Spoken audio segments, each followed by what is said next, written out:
সকলকে জয় যিশু। আমার নাম পাস্টার মৃন্ময় চন্দ। আমি উল্টোডাঙ্গা অ্যাসেম্বলি গড চার্চের পক্ষ থেকে প্রত্যেক বিশ্বাসীকে আমি অভিনন্দন জানাই। এবং আমরা জানি যে গুড ফ্রাইডে খুবই সন্নিকট, আমরা জানি।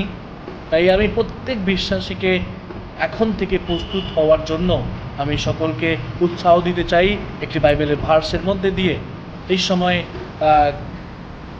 প্রথম পিতর তার 2:24 ঈশ্বরের বাক্য এইভাবে বলে, তিনি আমাদের পাপ ভার তুলিয়া লইয়া আপনি নিজ দেহে কষ্টের উপরে বহন করিলেন, যেন আমরা পাপের পক্ষে মরিয়া ধার্মিকতার পক্ষে জীবিত হই। তাহারই ক্ষত দ্বারা তোমরা আরোগ্য প্রাপ্ত হইয়াছ।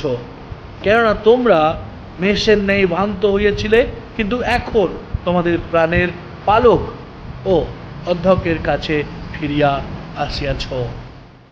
সকলে বিশ্বাসে চোখকে বন্ধ করি, মাথাকে নত করি,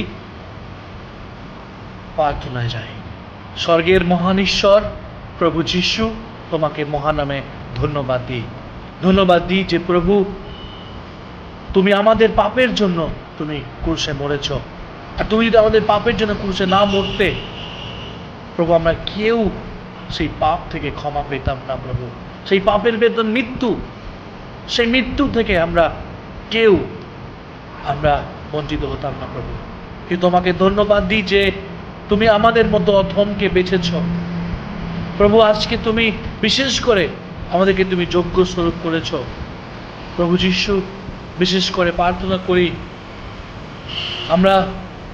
আমাদেরকে তুমি প্রস্তুত করো, যেন সেই প্রকৃত গুড ফ্রাইডের উদ্দেশ্যকে আমরা উদযাপন করতে পারি। তুমি আমাদেরকে আশীর্বাদ করো প্রভু পিতা। প্রত্যেকটা মানুষের কাছে গুড ফ্রাইডে মিনস হচ্ছে প্রভু যিশু মরেছেন, কিন্তু প্রত্যেক খ্রিস্ট বিশ্বাসীর কাছে গুড ফ্রাইডে মানে তাদের পাপের ক্ষমার দিন প্রভু। হ্যাঁ প্রভু, তোমাকে ধন্যবাদ দিই। তুমি প্রত্যেককে আশীর্বাদ করো, প্রত্যেকে দয়া করো প্রভু। যারা এখনো জানে না, যেন এই গুড ফ্রাইডেতে তারা এই ক্রুশের উদ্দেশ্যকে বুঝতে পারে, যেন তোমার কাছে ফিরে আসে। তুমি আশীর্বাদ করো, যিশু খ্রিস্টের নামে এই প্রার্থনা চাই। আমেন। Thank you.